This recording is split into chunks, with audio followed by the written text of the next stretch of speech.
Karena investment itu biasanya petiknya itu lebih dari setahun. Rata-rata 2-3 tahun.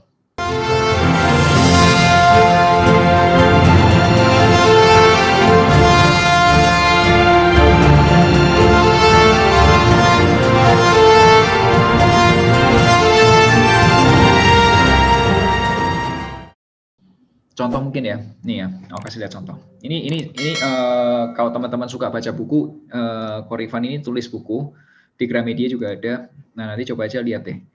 Ini aku kasih lihat contoh ya, petik masa petiknya. Ini Samator, teman-teman tahu nggak perusahaan Samator? Oksigen, ya? yang kemarin foundernya berpulang.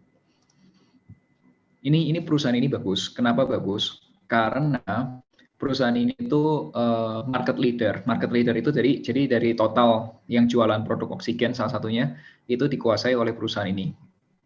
Majority penjualan di sini. Ko Rifan itu tuh dulu waktu aku kenal Ko Rifan tuh sekitar tahun 2018. 2018 tuh harga tuh masih sekitar sini lah, 600-an lah, 500-600 tauku. Ya, 500-600. Ko Rifan tuh jual kemarin di harga 1000-an, 1800-an. Berapa tahun nih? Setahun, 2 tahun, 3 tahun. Ya kan, petiknya 2-3 tahun. Kode yang saham, itu yang saham yang aku kenal ya. Kalau saham-saham yang sekarang lagi bergerak lagi itu dia punya apa ya? Kalau yang sekarang yang lainnya tuh masih belum bergerak terbang kencang tuh belum. Ini Gajah Tunggal. Gajah Tunggal tuh ban ya? Ban IRC atau apa? IRC ya kalau salah IRC, ya. IRC sama ada ban Gajah Tunggal juga ya. Ya, ini belum bergerak jauh. Waktu itu beli di tahun itu tuh 600 perakan. Sekarang di harga 700 perak. Tapi kita sempat turun, waktu kemarin turun habis-habisan kita beli di harga 400-an kita beli. Rata-rata kita itu sudah di 400-an lah. Nah, berarti 400 ke 600 ini belum bergerak 2 kali lipat. Tapi ini targetnya di sekitar harga 1000 perak. Oh. Target harganya 1000 perak. Terus ada sahamnya Bank BNI. Nih. Bank BNI.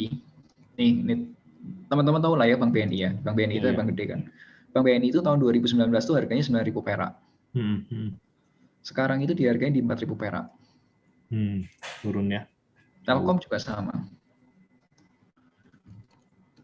Ada nggak saham-saham yang aneh-aneh yang nggak pernah orang lain dengar, Vin? Ada. Nanti aku kasih lihat saham-saham yang aneh-aneh yang orang lain nggak pernah dengar namanya apa.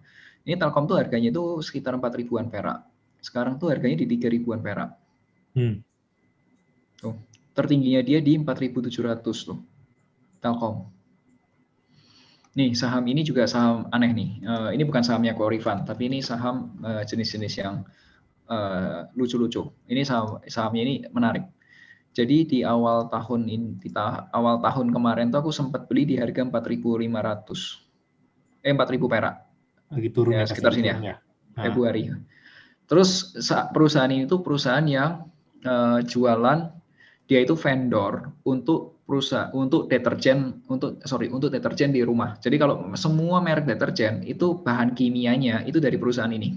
Ini perusahaan patungan dari Wings sama Salim Group. Nah, menguasai market itu 90% lebih. Jadi udah majority Indonesia. Nah, kemudian tuh aku jual di 4.500 karena aku mikir udah tidak ada ruang untuk bertumbuh salesnya. Karena dia udah 90%. Udah market leader, setengah monopoli lah itu. Nah, tapi ternyata dalam beberapa waktu itu ada berita dia beli perusahaan atau akuisisi perusahaan distribusi untuk masuk Asia Tenggara. Harganya langsung naik. 8.000 ya. Harga normalnya harusnya 8.000-an. Jadi kalau kamu beli sekarang udah ketinggian, harusnya 8.000-an. Jadi harusnya di harga 4.000 naiknya 8.000. Ini harusnya harga benar. Nah, makanya aku bilang investment itu tuh satuannya itu kalau itu cepat. Tapi sebenarnya sebelum ada berita itu keluar dia beli perusahaan itu kan lama banget nunggunya. Cuman ceritanya itu gini, investment itu tuh bisa naik 2 kali lipat tuh bisa, tapi butuh waktu. Kalau uangnya yang kita masukin itu katakanlah, sorry itu saya, misal 10 juta gitu, 3 kali lipat jadi 20 juta, itu juga nggak kena. Lain cerita kalau misal masuk uangnya 100, naik 2-3 tahun jadi 200. 200 naik 2-3 tahun lagi jadi 400. Itu melipatnya itu lebih cepat gitu. Kalau kata Rifan, yang paling cepat itu kalau udah 1M pertama. Menuju ke 10M itu gampang buat dia. Tapi ngejar 1M pertama itu yang sulit. Nah, makanya ya itu yang diajarin sama Korifan, terus muter-muter di situ gitu. Emang kalau menurutku juga sama. 1M pertama tuh sulit karena aku melewati 1M pertama aku tuh di saham sulit banget. Tapi begitu udah jalan ya karena jam terbang udah nambah mungkin ya. Jadi kelihatan lebih gampang gitu. Nah, intinya seperti itu guys. Intinya seperti itu. Jadi nggak usah panik yang dikit-dikit tutumun, tenang aja guys. Tenang aja. Nggak usah terlalu gitu, itu kayak anak-anak gitu. The moon juga kan nanti landing, turun lagi. Ya, like a kid. Ya, nah kalau perusahaan itu tapi butuh waktu untuk perusahaannya bertumbuh. Iya, betul. Itu kelemahannya. Kalau kamu invest di perusahaan, perusahaan butuh waktu untuk bertumbuh. Kayak Gojek, dari pendanaan seri A, katakanlah valuasi berapa, sampai sekarang valuasinya satuannya ratusan triliun, itu butuh waktu untuk bertumbuh. Nggak cepat. Bila masih lajang, jenis asuransi apakah yang paling tepat? Apakah unit yang disarankan? Terus kedua, setelah kita menentukan kendaraan investasi untuk mencapai tujuan, seberapa sering kita harus mengevaluasi target dana agar tercapai tujuan keuangan? Kemudian yang ketiga, setelah memilih peer-to-peer reksadana saham sebagai instrumen investasi, berapa banyak jumlah opsional produk untuk setiap instrumen tersebut? Kalau single insurance-nya mendingan perbanyak di tempatnya asuransi kesehatan atau sakit kritis. Mau tradisional, mau unit link, sesuaiin aja budgetnya berapa. Kalau aku pribadi, itu tiap minggu aku lihat, aku mantau. Karena aktivitasku emang kerjaan bukan di situ. Tiap minggu aku pasti pantau. Tapi kalau misal buat klien, itu paling nggak sebulan 2 kali. Di awal bulan sama di akhir bulan. Setiap instrumen itu aku biasanya 1 atau 2. Kalau saham bisa maksimal 5-an lah. Maksimal 5 nggak ya terlalu sahamnya. banyak. Makin banyak makin pusing.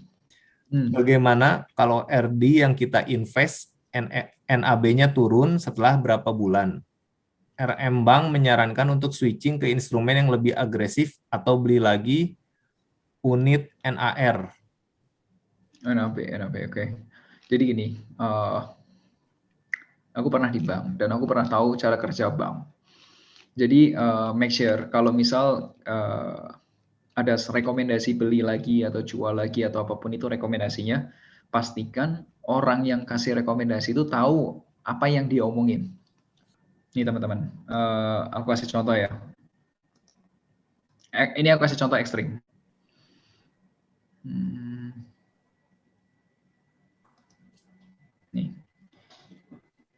Ini aku kasih contoh ekstrim.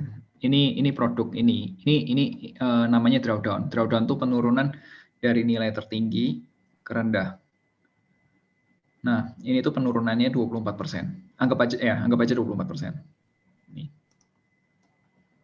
Ini dari yang sini sampai sini itu 24%. Nah,